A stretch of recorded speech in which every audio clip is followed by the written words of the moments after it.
Hello మామ, ఇవాళ మన డే 1 ఆఫ్ బిగినర్ సిరీస్లో చెస్ట్ని అయితే ట్రైన్ చేయబోతున్నాం. ఫస్ట్ వార్మప్ని స్టార్ట్ చేసుకోవాలి మామ. చాలామంది నెక్ రొటేషన్స్ అనేది ఇగ్నోర్ చేస్తారు మామ. నెక్ రొటేషన్స్ అనేది అసలు ఇగ్నోర్ చేయకూడదు వార్మప్లో. వార్మప్ కంప్లీట్ చేసుకున్నాక మన ఫస్ట్ వర్కౌట్ వచ్చేసి ఫ్లాట్ డంబుల్ ప్రెస్. మీరు డంబుల్ ప్రెస్ చేసేటప్పుడు ఒకటి గుర్తుపెట్టుకోండి, మీ హ్యాండ్ అనేది స్లైట్గా 45 డిగ్రీస్కి రొటేట్ చేసి డంబుల్ అనేది కిందకి తీసుకురావాలి. ఈ క్లిప్లో చూడండి మామ, పూర్తిగా నేను స్ట్రెచ్ చేస్తున్న మజిల్ని కిందకి తీసుకొస్తూ. సెకండ్ వర్కౌట్ వచ్చేసి ఇంక్లైన్ డంబుల్ ప్రెస్ మామ. ఇది కూడా సేమ్ మామ, హ్యాండ్స్ని కొద్దిగా స్లైట్గా రొటేట్ చేసి షోల్డర్ని రీట్రాక్ట్ చేసి డంబుల్స్ని కింద తీస్తూ స్లోగా పర్ఫామ్ చేయాలి మామ. వర్కౌట్ వచ్చేసి డిక్లైన్ డంబుల్ ప్రెస్. ఇది కూడా సేమ్ హ్యాండ్ రొటేట్ చేసి షోల్డర్ని రీట్రాక్ట్ చేసి స్లోగా పర్ఫామ్ చేయండి మామ.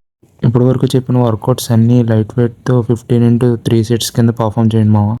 మన లాస్ట్ వర్కౌట్ వచ్చేసి చెస్ట్ ఫ్లైస్ మామ. ఇందులో మన హ్యాండ్స్ వచ్చేసి చెస్ట్ స్ట్రైట్గా ఉండేటట్టు బెంచ్ని అడ్జస్ట్ చేసుకోవాలి. స్లోగా లైట్ వెయిట్తో 15 into 3 setsని పర్ఫామ్ చేయండి మామ. కొన్ని జిమ్ముల్లో ఈ మిషన్ లేకపోతే ఆల్టర్నేటివ్గా డంబుల్ ఫ్లైస్ కూడా చేయొచ్చు మామ.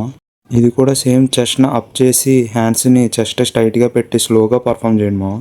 ఇలాంటి కంటెంట్ ఇంకా కావాలనుకుంటే లైక్ చేయండి మామ.